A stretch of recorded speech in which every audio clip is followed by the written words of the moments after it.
Monster, Monster Man, Monster, Monster Man, Jack and Hunter and again. Monster, Monster Man, Monster, Monster Man. Welcome to Monster Men. I love the flourish. You started to laugh. By the way, welcome to Monster Men, where today we have the incredible, ubiquitous in the horror genre, Janine Pipe, who I'm going to tell you, we found out, we first came to know Janine as a horror reviewer, and we want to talk about that, but she is also a podcaster. She's on Patreon. She's a YouTuber. She's a writer. I don't think there's anything left to do but actually be a murderer where you could do like a free, like a whole, like real life horror thing. Janine, welcome to the show. Thank you very much for having me. Delighted to be here. I like your shirt.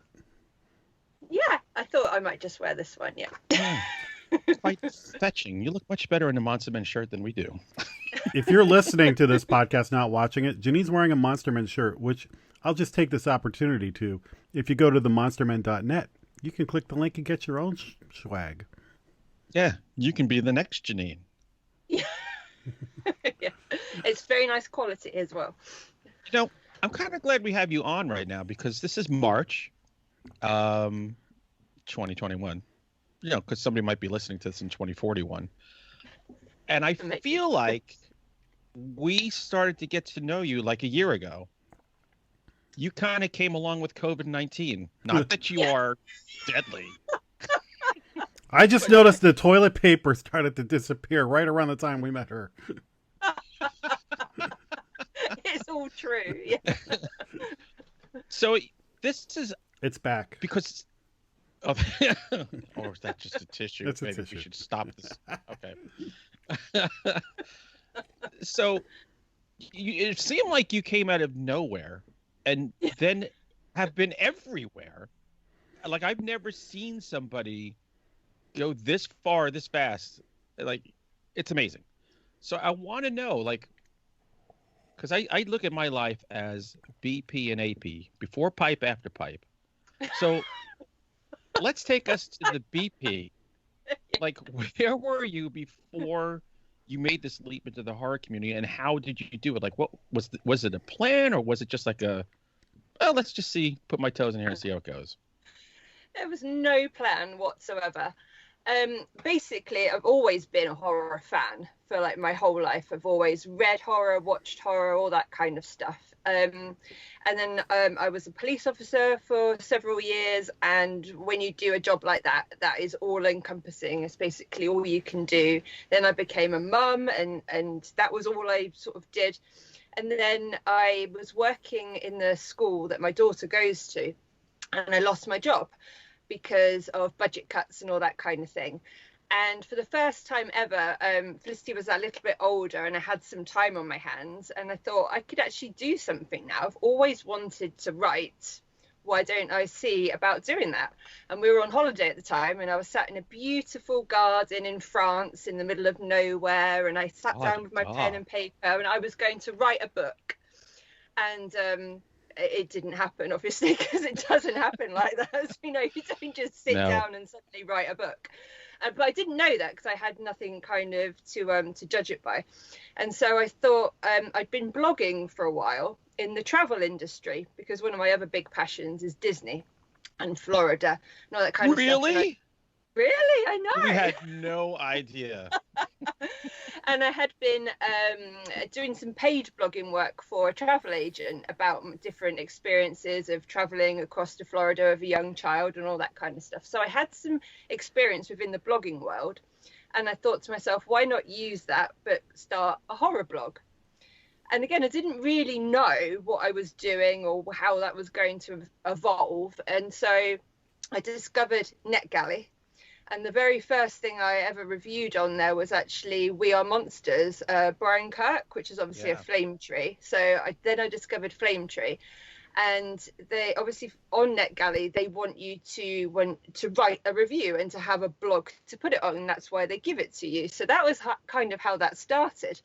And then when I'd read that and done the review, I had connected with Brian Kirk on Twitter. And I thought, oh, it might be fun to do an interview to go alongside the blog.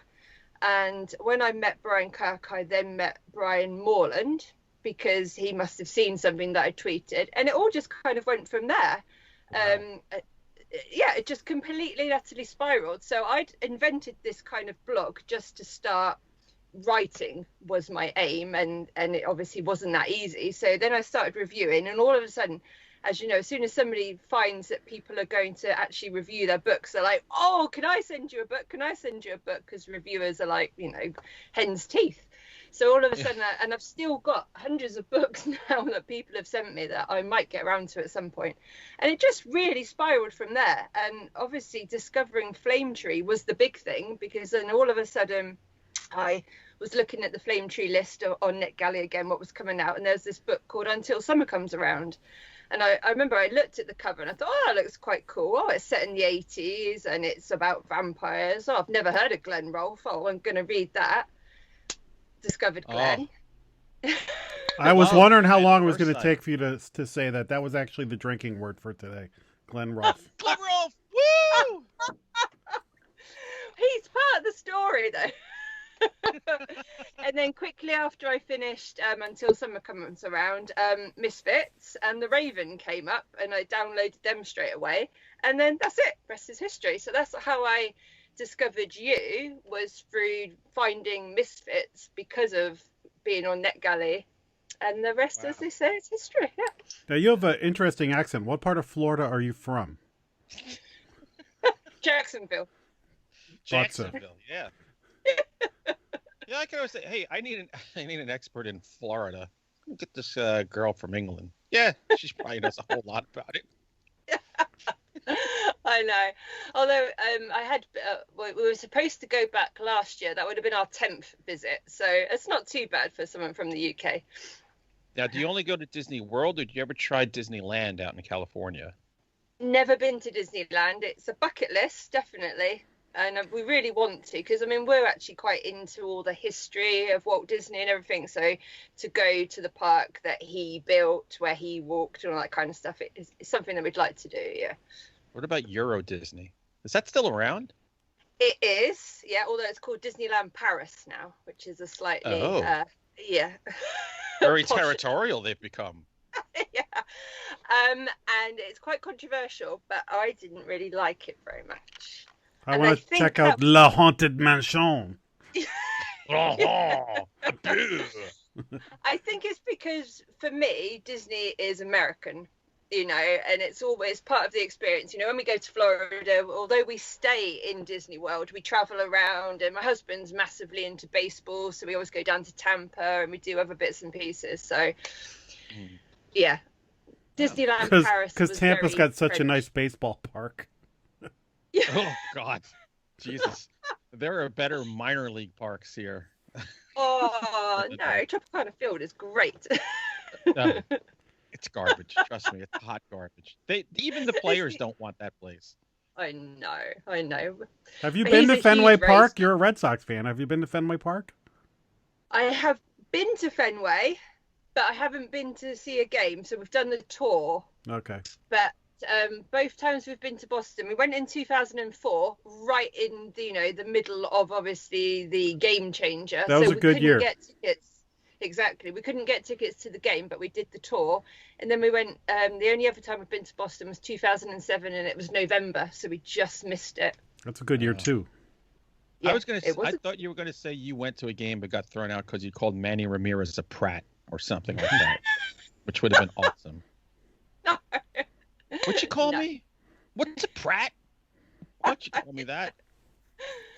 But I've seen the Red Sox play twice at Tropicana and over here when they did the London games. Not last year, the year before, I think. Yeah. Oh God, there was a really ugly game during that series. Was there? Yeah, they got destroyed in one game. That was one of the games where Alex Cora, after the game, made a joke about how Beltran was sign stealing. Right. Oh God. And it, he just said it as a joke and winked.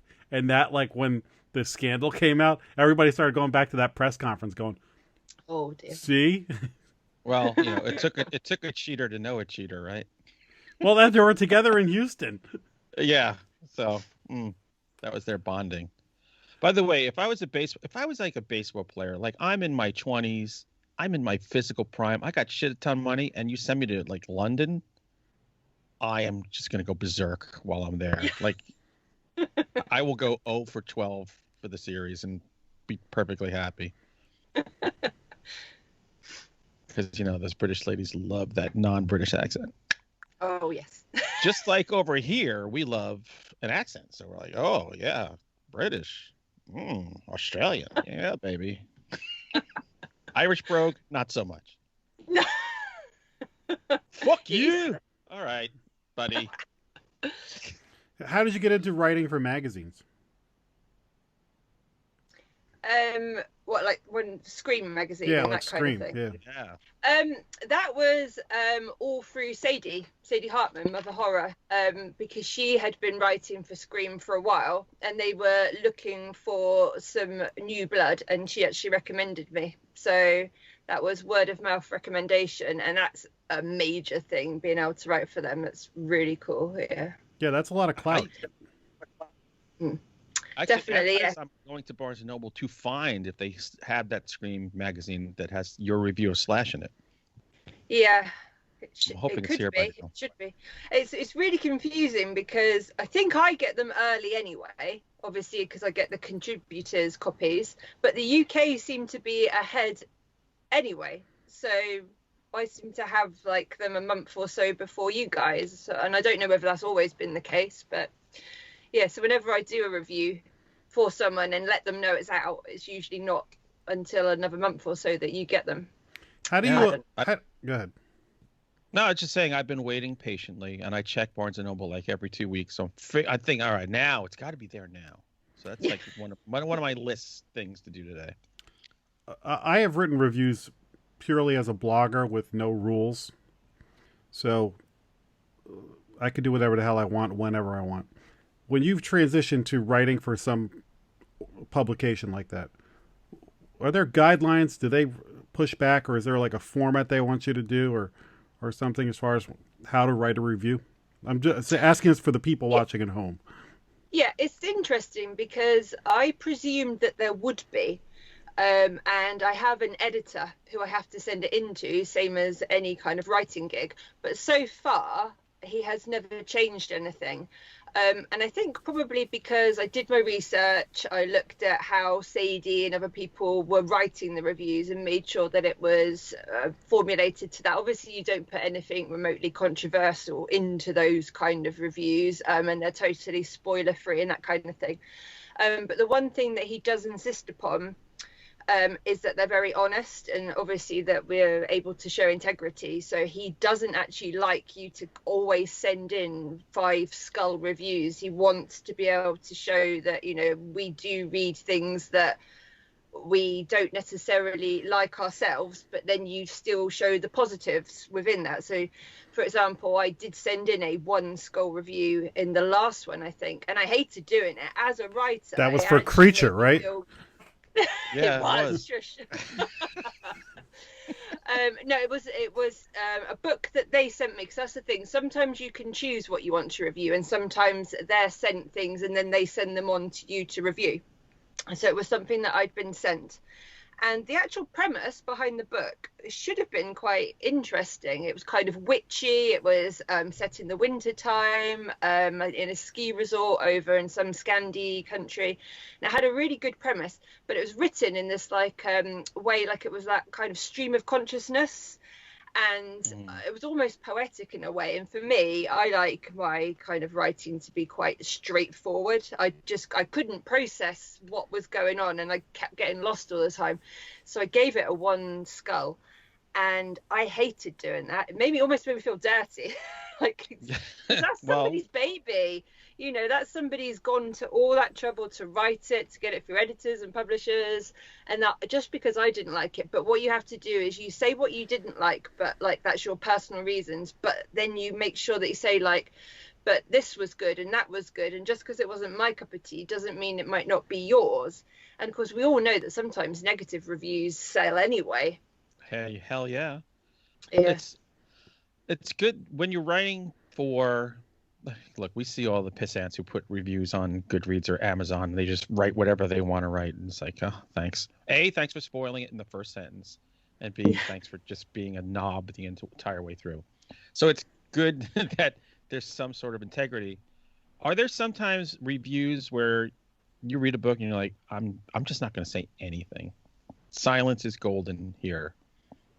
Yes, and I am one of the official blog tour people for Kandisha Press, and you are actually told that if you are not going to be able to finish the book, or if you are going to have problems with it, then you probably shouldn't review it on the blog tour.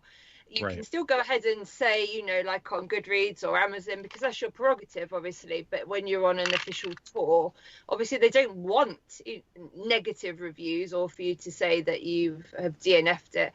There have been a couple of times I've DNF'd something, and yeah, I've just kind of pretended I've not even read it. Smart. I didn't mark this on Goodreads to read or anything. I've never seen that book before, but it hasn't happened very often, and I think that's probably because I read quite a varied amount of books as well, and because I don't shock particularly often. I see a lot of books that people end up DNFing is because of content. And they're like, oh, Yeah. It was so disturbing, I couldn't possibly read it anymore. And I don't know, maybe I'm a bit warped, but that actually kind of makes me want to read it. Yeah, no, you're a dream reader, because I saw some people DNF'd Misfits once they got to the rape scene early Oh, okay. on, Yeah. and I'm like, you know what, good. I want you to feel something. I don't want you to walk away just like popcorn fart. Thanks for the book. I want it to hurt or make you Yeah. uncomfortable. That's the whole. If I didn't want you to do that, I would write a fucking romance. Yep. And I did write to some person that you should have stayed to the end, because I had a guy raped too, so I evened it out. So, all right, along those lines, because you're reviewing horror and you're writing horror, when Hunter and I started Monster Men, he was not an established author yet. So, although now, 10 years later, he's Mr. Big Shot in the writing world, we came to Monster Men and then later Final Guys with a certain amount of clout. Not just because we've been podcasting for 10 years and we're one of the first ones, but Yeah, baby. when we met each other, we grew up in the 70s and 80s and had watched a million horror movies, from the current stuff to older stuff. And the cross section, it was like if he hadn't seen it, I had, and vice versa. And then there was a bunch in the middle. So when we listen to other podcasts, there are times where we roll our heads like, why do these people have a horror podcast? Yes, they're a horror fan, but they don't have the resume to be talking about it. So I think that sometimes with reviewers. So what's your clout when it comes, because you clearly have the love for this. So what's your background? What did you grow up watching? So that if you review a book, I could be like, oh, she just started watching horror movies last year, or are you a longtime fan? Yeah, if you Long tell me time. like an oldie movie is It Follows, then we're ending this Right. interview. No, I owe everything to my dad. So the very first horror films I can remember were things like Fright Night, and the Freddy movies and all that kind of thing. And I know that I had to have been under 10 because my parents divorced when I was 10. And I have the memories of watching these with my dad. My mum seems to think it was probably when she went out, because she would never have let him do that. Good man. Yeah. So,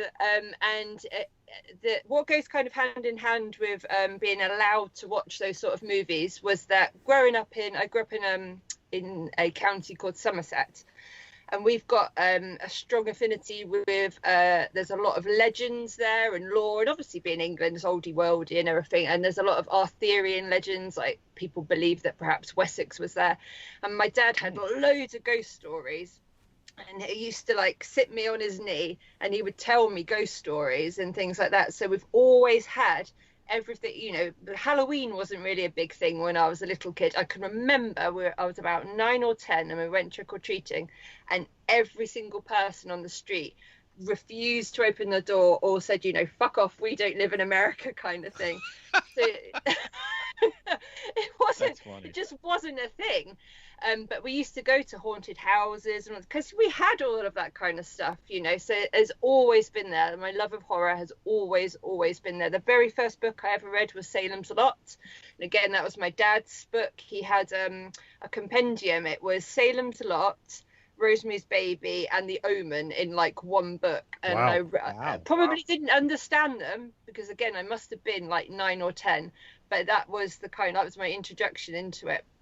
And again, along with that was because I always wanted to be a police officer, and my mum is like me, she loves crime. So my dad's always been into horror and my mum's always been into crime. So there was always either true crime shows or police dramas on the TV as well. So all like serial killer stuff and all of that kind of stuff, always hand in hand. And I'm too old to have had Goosebumps, that I kind of missed that. But we did have Point Horror that started coming over when I was about 13, 14, something like that. So that was I did dip into then like the teenage kind of stuff, and with all Buffy and X-Files and all that kind of stuff. And then it just kind of went on from there, and I've always loved the slasher movies and all that kind of stuff as well.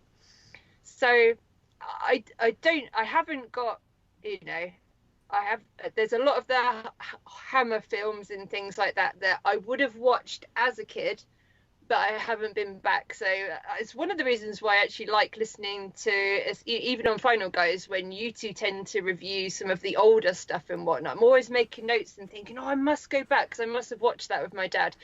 The Devil Rides Out was one of the favorites. My dad absolutely loved that movie, so we would have watched things like that over and over.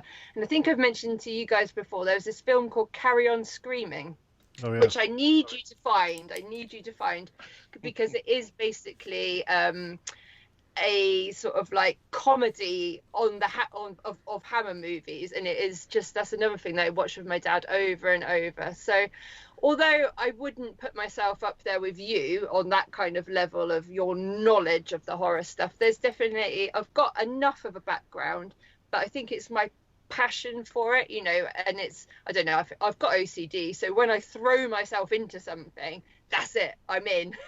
Well, we could never get that from you. You have more clout than Tim or Jason from Final Guys because they don't know anything past 1990. Yeah. I know.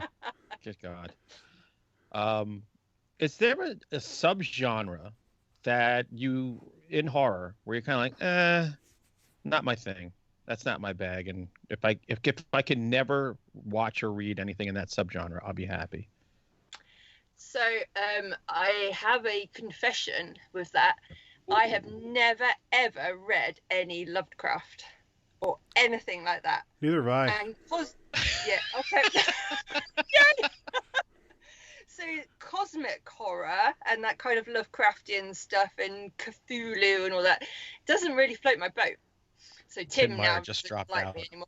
I started reading an H.P. Lovecraft story when I was in like junior high school or something, and I got like 5-6 pages in, and I was like, nope, and I grabbed a Stephen King book instead. I was like, every H.P. Lovecraft paperback from the 70s, they used to come out with like these black or white covers, and you just had like some hideous face on them or whatever. They're all up here somewhere. They're in my dad's. I read them all. I remember as a kid, I think there wasn't so much to read at the time, like horror-wise.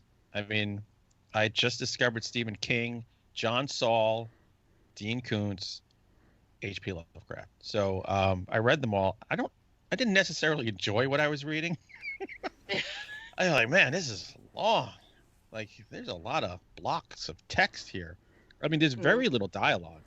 And somebody did a count, like, out of all his work, the numbers of lines of dialogue is so minimal. I have more in one chapter in its entire library. Well, you know, I get that. The thing is, I didn't finish reading it, but that doesn't mean I didn't take on other challenging things, because I love vampires, as you know, Dracula.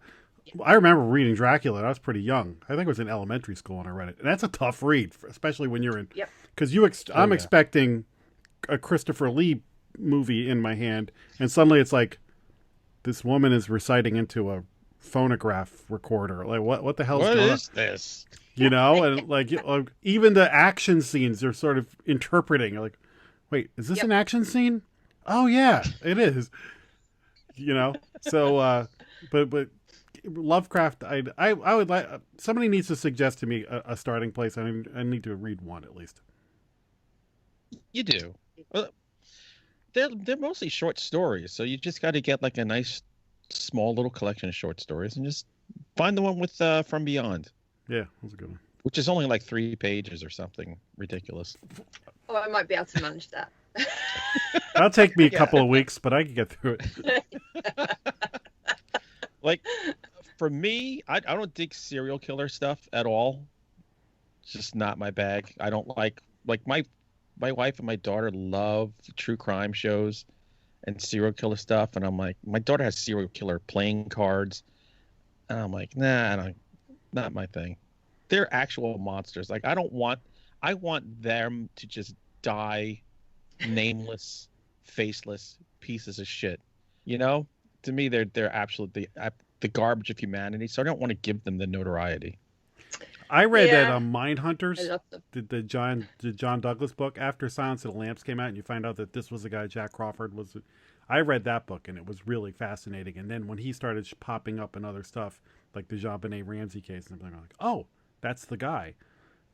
But I didn't get. I stopped with the reading on that pretty quickly, but the documentaries I'll watch.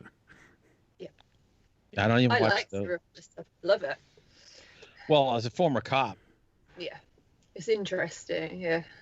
you just think about hitting them with your little nightstick. Oh, if I could Yeah. just get the nightstick on them, because you guys don't shoot people in England. So you were a No, cop. I- You were a cop in London. Do they know who Jack the Ripper is, and they're just not revealing it? Kind of like who killed JFK. Mm. Yeah. We all know. Yeah. It's Justina Pipe. Yeah. Nobody has brought that one up yet. By the way, what do they call? Like, do they call you cop, copper, Constable. constable, Bobby? Like, Yeah. So yeah, copper is the most used, but yeah, you would be. So I was PC Pipe, Police Constable Pipe. PC Pipe. PC Pipe. I got a lot yep. of that shit down in my basement. It's like it helps run the water. They to the call sink me. and everything. They call me Camp PC. Camp PC. So, how many books do you typically? All right, here's two questions. How many requests do you typically get a month of books to read? Just an estimate. And how many do you actually read to review a month? I just want to get an idea what your workload is, because I don't know how you find time to do all the stuff you do. So it's very varied actually, and it depends. So we generally have, because Screen Magazine runs once every 8 weeks, I think. And I review 3 books for that. So you could say that's 3 every 8 weeks, I guess, for that one. Then I review for Horror DNA. And because I've only just started with them, I'm doing a bit more than I usually would. So that's probably 2 a month. But I've started doing movies with them as well, which is much easier, which is why I had the screener for The Reckoning, the new Neil Marshall film, the other day. Nice. And that is actually because it's a hell of a lot easier to watch a movie than it is to read a book time-wise. So I'm quite enjoying Jack doing knows. that. Yeah. I'm nodding. I'm nodding. And then with things like Flame Tree, it's very sporadic because sometimes you can have 2 or 3 books all coming out at the same time. And then other times it might be several months when they either haven't got that particular book on a blog tour or it's not one that I've decided to sign up for. And then I do Right. things, so anything that I do over with Sadie on Nightworms, that tends to be a request. So she might send out an email saying, I've got such and such book, quite often a Deaf Heads Press one now, because that's where she's doing her publicity and stuff. And then she will invite you to do a read along or a book party or something like that. So it's your choice if you want to join in, but quite often I do because I enjoy those books because they are all extreme and splatterpunk and that kind of thing. Right. Request wise, I've had 3 books sent to me just this week. So sometimes, but what I always say now, I always preface it with I will take your book, I will photograph it, I will do a book haul, all that kind of stuff, but I might not read it this year. I just can't promise, because I got so many things. And quite often with Scream, they, like I just said, they might actually send you something, so you can't even say, oh brilliant, I've got one on there to do, I'll do that for Scream, because then he might say, right, I've got these books that I want. Horror DNA, again, they tend to have a list of books that they'll send to you, and I've tend to have been reading Silver Shamrock books for them, because they've got a good relationship with Ken, and I like the Silver Shamrock books anyway. So it really depends. But I've been quite lucky with a lot of it, in that it's things that I have wanted to read and would have read anyway. There's very few books that I've received for review that I've kind of like almost like been resentful of reading it, because it's so like, oh, because that can be the other side. Like I've got, you know, like Brian Keene's and Ketchum's and all this kind of stuff that I want to read, but it became a job. See what happens? Yep, that's it. All right, so That's all right.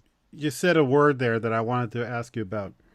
For the uninitiated, what is splatterpunk, and what is the big deal about splatterpunk? You throw that word around like Kevin, like a Dom DeLuise throws around the word ham. I don't think he's throwing anything around anymore. So splatterpunk and extreme horror are basically the same. They're kind of interchangeable, and extreme was always the kind of, the definition of it was something that was graphically violent, sexually explicit to almost pornographic levels, and very gory. And quite often you would have things in there that would be sort of like against people's morals, and, you know, like kind of depravity and all that kind of stuff. So you're looking at you would get rape scenes in there and that kind of stuff, or if it was consensual, it might be things like necrophilia and bestiality, all that kind of stuff. Baby. And then also, how is necrophilia consensual? It's implied consent. It's like giving first aid. Well, the corpse didn't say no. Do you know what I mean, though? It doesn't have to strictly be rape scenes. It can be all kinds of like bondagey type stuff. But love something making that goes necrophilia. to the Not rape. It's just tender. Stuff that goes to the extreme. And then like you might have the cannibalism and all that kind of stuff. Anything that is extremely violent, extremely explicit, and splatterpunk seems to be that as well. But the whole thing with it, with the whole word punk, was it was supposed to be that kind of like anarchist view to it as well. But I think it is more just interchangeable. Because the word punk part there is what makes sense to it. Because extreme horror, and in the history of this show, every so often he just whips out some book like, what was that one, Ape Shit? Oh, Ape Shit by Carlton Malik. Like he'll just whip out this, it'll be like, this is an extreme horror book. So you were describing what I would think of as extreme horror, and then so the punk is the anarchist, the Glenn Rolfe side of things. Yeah, but I think, as I said, it was like the 80s where that was obviously a big thing. But nowadays they really are just exactly the same. Because obviously Brian Keene's got the Splatterpunk Awards, but you could say that those, you know, the stories within there, they are Splatterpunk / extreme. And I view them as exactly the same kind of thing, really. Yeah. Brian Smith is a good example of a Splatterpunk writer when he wants to be. Yeah, definitely. Ed Lee, like they're out there. It's funny though. It's like there's so much out there now. To me, it's so hard to push that envelope. It's almost like, oh yeah, splatterpunk is just like horror to me. You know? Yeah. Back in the 80s, sure, you're like, holy shit, what are you writing about? But we've changed so much over the years. Speaking of change, so you're doing all this reviewing, but now you're also writing, and I know because I've read your stuff. By the way, did you get my feedback of the last story? Did it finally go through? Yes. Yeah. All right, perfect. So as you get further and further into your writing career, do you see yourself divorcing yourself from the reviewing side? Because I will tell you, it's very difficult to review people that you start to know. And you're like, Yes, I think so. For two reasons. One, as you say, like I already know a lot of you fairly well, and once I don't know if I'd ever think that I was on par with you guys, but once I am a fully established writer, as you say, it will be harder to be honest with reviews and to be partial and all that kind of stuff, but also time wise, because it does take out a lot of time to be reading something, making notes on it, reviewing it, submitting it, and all that kind of stuff. And as I was just saying, it's sometimes I don't want to be reading that kind of stuff. I want to be reading other kind of stuff depending on what I'm researching and what I'm writing.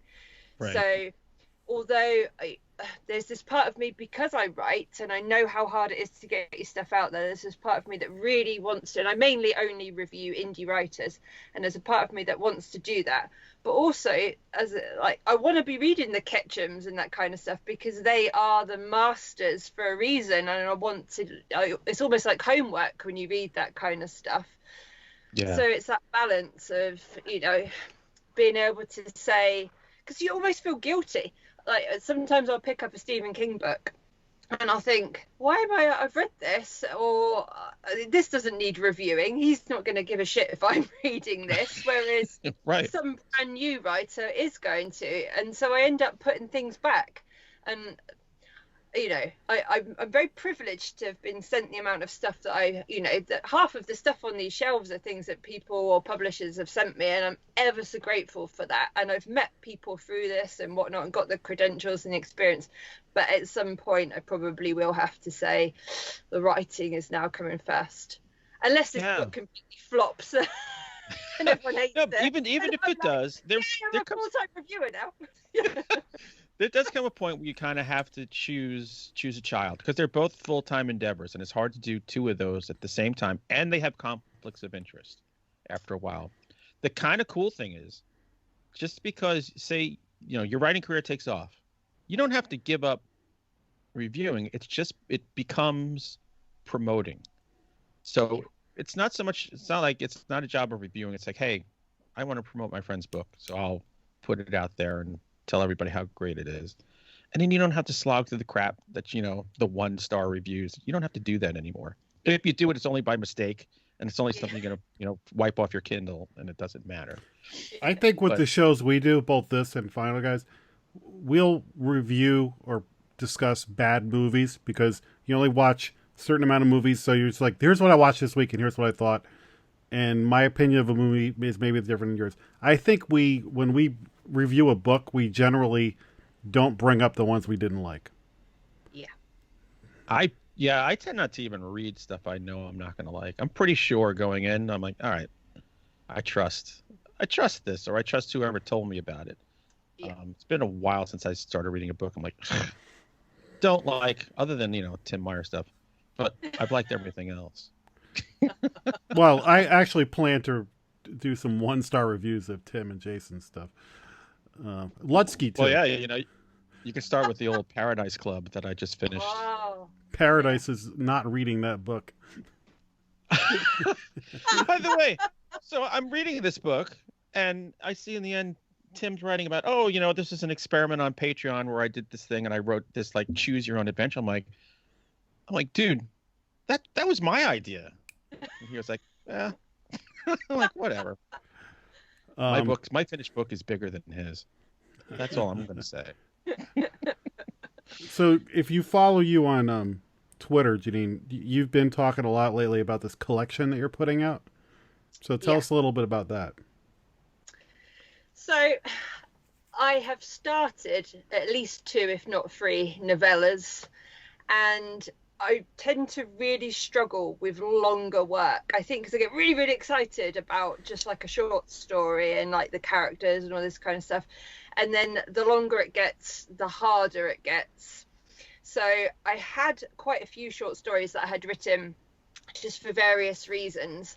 And I thought to myself, I've still got, you know, these 2 novellas that I'm working on. They're not going to go anywhere. But in the meantime, maybe I should just see about putting the short stories together. I didn't actually realise how many I had. I think I had like 13 that were more or less they needed some editing, but they were more or less ready to go. And then I just wrote some new ones as well. And it just seemed like a really good idea to get my name out there as a writer, because I think a lot of people don't think of me as a writer, even though I've got, I think, 15 publications out, you know, like stories and anthologies and things like that. Yeah. No, I've read your stuff. I don't think of you as a writer. See, it's not just Tim Meyer I like to rip on. Yeah, welcome to the club. That's how you know you're in, when we crap all over you. Definitely. And you know, most people see me as a reviewer, and that's fine if that, you know, but I do want people to see me as a writer, because that is how I wanted to start. And like I said, just kind of fell into reviewing, and I hold nothing against it. It's opened so many gates to me. It's unbelievable. But writing is my main passion, so I thought, right, let's see what I can do with this short story collection. And I hope that the actual stories live up to the hype, because I've got an amazing cover. I've got some amazing people blurbing. Maybe. Got someone awesome writing the forward and all that kind of stuff. So yeah, everything is going for it. It's got, because quite a few of them are set in the 80s, so I've got like a Spotify playlist to go along with it. All That's like cool. The really cool stuff. It's just that the actual bloody stories have got to live up to it now. How many stories? If anybody wants it, I have the Moby. I'll send it to you for free before it. Oh, no, I'm kidding. About how many stories is it? 17. Wow. 17, yeah, but I think it tops out about 45k, so it's not huge. Some of them are only just like, they're almost flash fiction, sort of just topping over the 1,000, 1,500. So, and there's a real mix in there. There's some splatterpunk stuff, there's some ghost stories, there's a couple of werewolf stories, there's some vampire stuff. There's a real mix. And I wanted to do that. I did think, should I just do, because I've been writing, most of the stuff I've been doing at the minute is extreme. Should I just do a collection of extreme stories? And maybe I will do in the future. But I thought, actually, it's quite nice to show people you're not a one-trick pony, that you can write and dip your toes into all the different subgenres. So we shall see. We shall see. It's now, terrifying. Is there any Dog Soldiers fan fiction in there? Just warn me before I jump in. No. All right. No. Good. I want to see you blaze your own trail. Yeah. Go ahead, Jack. Well, the other thing that I don't know if you're still doing this or not. For a while there, you were doing something where you would kill people in a story. Because I know you killed him and Jonathan Jantz in a story, and I got mentioned in that story. Yeah. So I wasn't killed, but I was mentioned, so that was kind of cool. You mopped up. Is that something you're still doing, or what's up with that? Yeah, that's what I do for Patreon. So I kind of almost feel like a bit of a fraud for even having a Patreon, because who the fuck's going to pay me to write a story? I just signed up for it today. I saw. Thank you. I've been taking I was like, you know what? I just pop into Patreon to load shit, and I'm like, you know what? I subscribed to like a bunch of people today, because people I keep forgetting to do. I'm like, let me just get it done. Thank you very much. So yeah, I will write a personalize, and I mean it'll be easier for Hunter because I know him anyway. But for people, there's people on there that I've never had any interaction with whatsoever, that they've just found it through Twitter or whatnot. So I'll email them and say, can you give me some personal details? Obviously, nothing that's going to cause them any social security numbers or anything, but just sort of a bit about their family and their jobs and where and they can choose. It's either their greatest fear or a monster that they would like to battle with, or something that's a complete surprise. And so far, touch wood, everyone that I've done it for has absolutely loved it and said that I've managed to nail it right on the head of what terrifies them. And I've had some weird and wonderful stuff. There was one guy. that's got some kind of a stomach condition. So his greatest fear is not being able to find a toilet. Like if he's been to a restaurant and he needs to. So I managed to come up with like this story of he eats something he shouldn't done and he's driving home, and it's one of those kind of like old fashioned toilets, like, you know, like gas station toilet stops, and he actually gets attacked by the toilet and all this kind of stuff. So I thought you were going to call it Night of the Sharts. yeah. That would be cool. Right. Todd Kiesling is a patron, and I wrote him a story which was kind of an ode to you, actually, Hunter, because he had to go into the city and there was like a big dinosaur kind of creature that got him, and it made me think of one of your creature feature kind of books. Oh, I'm going to give you a list of people I'd like to murder, so we'll talk later. So this will be like therapy for me. You can I get the do have to spelling ask of you my about name something. in the This is- show notes. Yeah. So this is important. You and we have been on your podcast, Cryptids, Crips, and Coffee, which, by the way, Jack and I we're about to celebrate 10 years of doing this. It took us 9 years to come out with a shirt. Within no time, you had awesome-looking baseball hats and everything, like full in. So tell us the deal. What's going on? Like, you don't have enough to do? Now it's like, this is our territory. Why? Do you know what? I've got no idea how Lou and I we're two of the worst people to get involved with something like this as well, because Lou is, as you know, super shy. She is so awesome, and she really is. And once you kind of like get to know her a bit, she is such an awesome person, but she's incredibly shy. So for her, she actually wanted to do it as something to push her out of her comfort zone, and Right. she knew that she would never do it on her own. And we were just chatting one day and we are like, fuck it, let's start a podcast. Why not? Everyone else has done it. If everyone else Yeah, can it's do true. it, I'm sure that we can.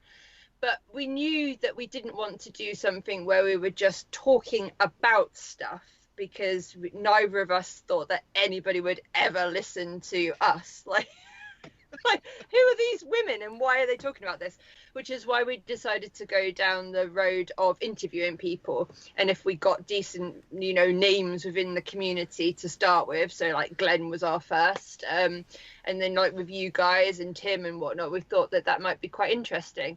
And then again, people have approached us and said, can we please come on the show, because we would like to be able to promote things and whatnot. So it's never going to be something that is our priority, which is why I think we've managed to only do like a couple in the last month or so, because Lou's especially really busy with work and stuff at the minute as well.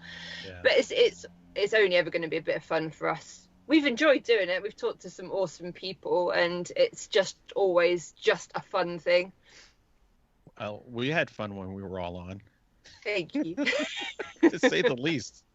We actually felt bad. I was like, oh my God, we just steamrolled open them on their own show. That was kind of mean. We couldn't help But it. we, you know, and it's kind of we only ever did it for a bit of fun and as an excuse to talk to people that we wanted to talk to as well. You know. It's actually a very good idea. Yeah. We should do that, Jack.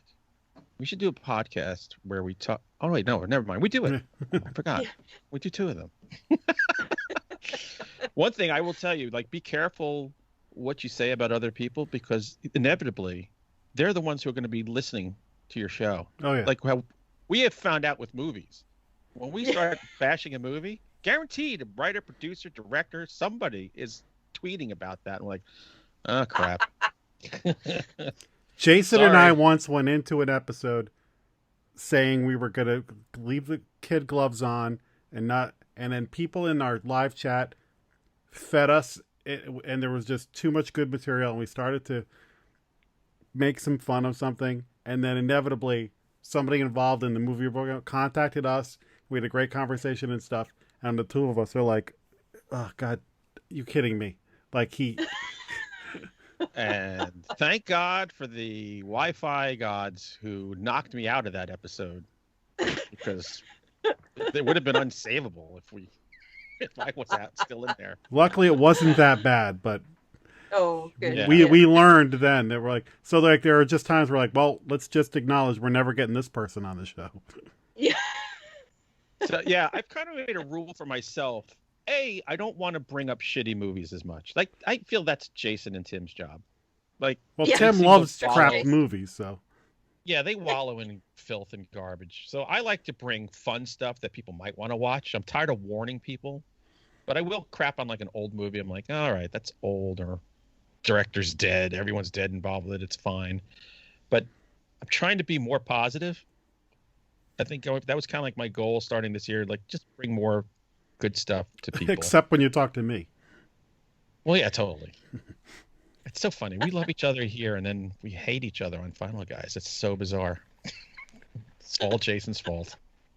Yeah. Always By the blame way- Jason. If you hear pitter patter, it's starting to rain, and I'm up here in the attic, so you might hear. It's That actually means very it'll be comforting. raining here in 20 minutes. Yeah, exactly. It's coming your way. So what's next, Janine? What are you doing now? What haven't you conquered by now? What's because I mean, you've got YouTube, you've got Patreon, you're reviewing all over the place, online, in magazines. You've been publishing anthologies all around. You have a book coming out. You're on Monster Men, so I don't know how much further you can go. Do you review for Yeah. Nightworms? Sorry? Do you review for Nightworms too? Yes. Yeah. Yeah, So yeah, there's a totally. there's a plug for them. You're welcome, Sadie. Sadie rocks. We love Sadie. Sadie does rock. You two are very similar because I feel like Sadie all of a sudden went from never heard of Sadie to holy shit, Sadie's everywhere. Like the two of you, to me, are intertwined that way. Yeah, Sadie's awesome, but she's a real hustler as well. She does work her ass off for everything that she does. So luckily we're very, very good friends as well. You know, we talk a lot behind the scenes and stuff, and she does a lot for the community. So I'm glad she's got where she has, because you know, without being negative, there is some rivalry within the reviewing community, which Yeah, I've noticed that. which I won't It's the say too dumbest much thing about. I Which ever is saw. laughable from somebody on the outside. It's just so stupid. Yeah. Oh my god. Yeah. But look, social media is just dumb in general. It's just made to hack away half your IQ points. So it is what it is. It is, yeah. And you have, being a copper, realized that most people are total trash. Also, you could probably kick their butts. So That's right. Hit them with your This Billy is- Club. Yeah. this Do they is call true. it a Billy Club out there? No, an That's asp. An asp? Like a snake? very dangerous. You go first. Jesus. An asp, really? An asp. You Yeah. learn, see? You learn something. Yeah. There you go. Don't make me hit me with my ass. This is like Schoolhouse Rock. We just learned something on this show. Yeah. An asp. Asp and you shall receive. Kiss beating. my ass. My And grandfather we do used to have it. we have pepper spray as well. So Oh, we're not God. completely unarmed. Did you have the I'm so whistle? scared of you. Did you have the whistle? No. Okay, everything I see in London, like the Ripper struck. Whoop, whoop. Yeah, no, I think they did away with whistles. Oh, and one other thing I learned about the UK. Is it true that if you don't eat your meat, you can't have any pudding? If you don't eat your vegetables, you can't have any pudding. How could Meat's you have fine, it? you can leave that, but you've got to eat your vegetables. Oh. Oh, well, I'm not getting any pudding. So what are you making for dinner tonight? It's a little bubble and squeak? Blood sausage? Yeah. Well, with it being Sunday, it should be a roast dinner, obviously, because that's what Yes. everyone in Britain has, a roast dinner. However, because our clocks have just changed and the timing's all funny, I cooked pizza at lunchtime. Nice. And now they've got to fend for themselves, making some sandwiches for their tea. Little carving station maybe later. Maybe. Hunter and I live in the pizza capital of the world. So Yeah. Yeah. between New York and Connecticut, it is the. And me having married an Italian, Sunday means fresh Tomato sauce, meatballs, sausage, pasta. That's what's coming later. Mm-mm-mm. Very nice. Oh, I I need to love get to Sunday. New York. I really do. I've You do? flown into New York, but that's it. Yeah. I think it would be really funny if you know, it would be funny if the only time we ever meet Jason is when Janine comes to New York and Jason goes, "Oh, I'll come up from Maryland." Mhm. Then we'll That know would where the be cool. just lies. So, it's the name of your blog. It's Janine's Ghost Stories, right? Yes. Which oddly is full of interviews. I was looking for ghost stories, but whatever. That's because very deceptive. she murders her guests afterwards. It was- That's like that would be like we should do a website like, you know, Monster Men sex advice, and then just have fucking interviews with horror people. Well, see, Oh, when I well. registered the sorry, I'm because sorry. when It's I registered the domain, Go ahead. Go. it was supposed to be that I was going to be writing stories, and then I never got into the story part. It was all the interviews, and there's hundreds of interviews on there. There was, again, it's like when people know that you're someone that will do that. It's like, oh, can you interview me? Can you interview me? So, Yeah, how many interviews do you do a month there? I have stopped doing that almost entirely. So, I don't care about you anymore. yeah. I did. So when because I'm an editor over at Kandisha Press now as Oh, well. that's right. We forgot that. Yes, of course. Yes, There's an so editor I'm an now, editor publicist for Kandisha. Add that to the list. So when that anthology came out on the 1st of February, I interviewed all of the 30 women that were in that. So that went on the blog. So I use it for that kind of thing now. But I just haven't got time now to do the interviews with other people, and it's No. easier to do a video interview and stick it over on YouTube. So I'm doing a series of Silver Shamrock interviews at the moment, but they go onto YouTube because that's easier. Who are you interviewing? I have spoken to Kenneth, I should say, Kenneth Kane. We've done Jennifer Susie, who's just got a new one out. We have done Stephanie Ellis, who's a fellow Brit.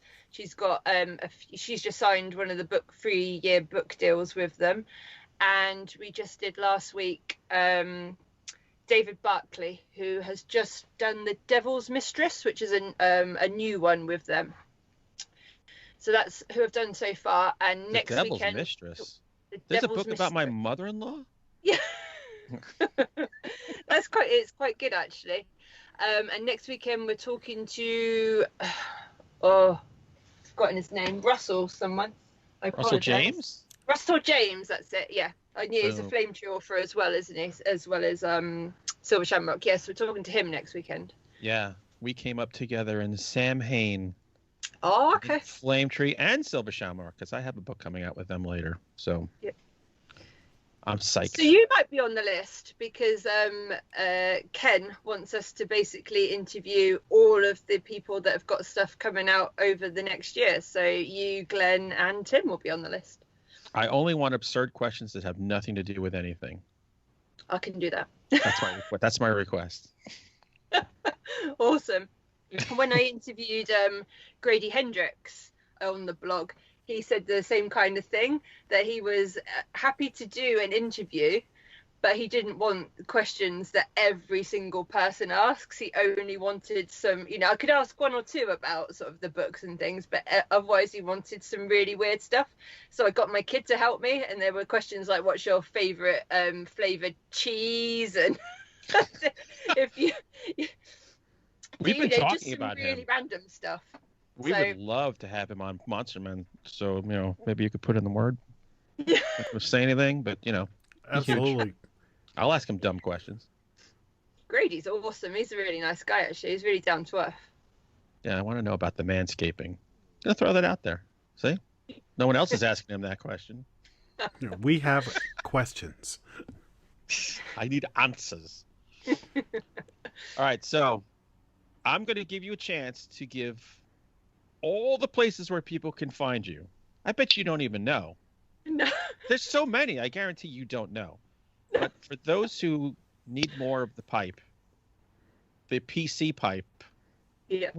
not PVC pipe, PC pipe, where can people find everything? So I have got an Amazon page which links to all the anthologies that I've been in, and once the collection's out, obviously that will be on there as well. The best place to find me if you want to interact is Twitter, where I have now changed my name to my actual name, because for years and years and years it was a Disney related name, and then people were actually complaining that they couldn't find me. So Yeah, so I am, that helps. so I am just Janine Pipe 28 over on Twitter. I've got Patreon is Janine Horror Writer, I think. Sure, she says I with think that's positivity. Yeah. If you just type in Janine Pipe, it takes you right there. Yeah. Just so you know. Perfect. And we'll Excellent. put all this in our show notes. Yeah. Thank you. And then YouTube is obviously, we've got the Cryptids, Crypts and Coffee, and my own, I think, is Janine Horror Writer as well. I imagine if you just Google Janine Horror Writer or Janine Pipe, it will throw up all sorts of stuff. Like you said, that I'm like, shit, I didn't even know it was on there. Yeah, there's a lot. It's crazy. And Janine's Ghost, is it Janine'sGhostStories.com? Oh, the blog, yeah, WordPress. Janine's Ghost Stories WordPress, I think that one is, yeah. Gotcha. I think that's everything, right? Yeah, sure. That sounds right. Yeah. Just One- type in one- Janine Pipe one- in Google. One last question. Who's your favorite final guy? Tim. Ooh. Tim Meyer? All right. This episode No, will I not couldn't air. Say goodbye. No, I couldn't choose between the four of you, but if I had to choose, it would be Jack. See, now this is going to not only get published, but I'm going to sponsor it, pay for Facebook ads, and And now anybody who's reads her reviews realize she has zero taste. So move on to someone else. It's funny actually, because going back over these old stories, I had to change some of the character names because I seem to have some favourite names that I use over and over and over.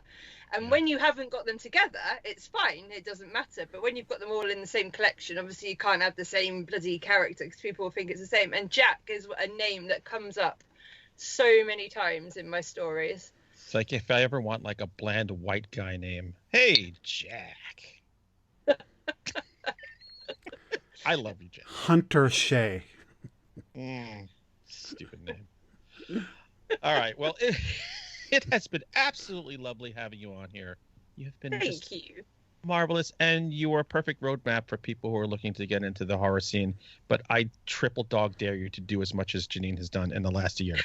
Where so much she can't even tell you where to find her stuff anymore. Well, I think the theme here is you talked about how hard Sadie works. Janine's putting the work in, not only with the content creation, but the promoting of it, because that's the key to all this stuff is if you just do a podcast or you just write a blog post and you put it down there, nobody watches it or reads it. You have to then get out there and put your name out there and stuff. So you're doing all the work on all ends. Yeah. Thank you. You have to engage and be lovely. Yes. That is the key. Which means I don't know how you and I have gotten this far, Jack. I don't know. Whatever. So next episode we're going to have Grady Hendrix on because Janine is going to spend all of her free time making sure this happens. I'll try my best. Or I don't know. It's going to be consequences. I just don't want to say. I'm keeping Okay. myself. All right. Right. Jack, why don't you take us out with the band, Doc Severinsen? Janine, thanks for joining us. And everybody, we'll see you next time on Monster Men. Monster Men.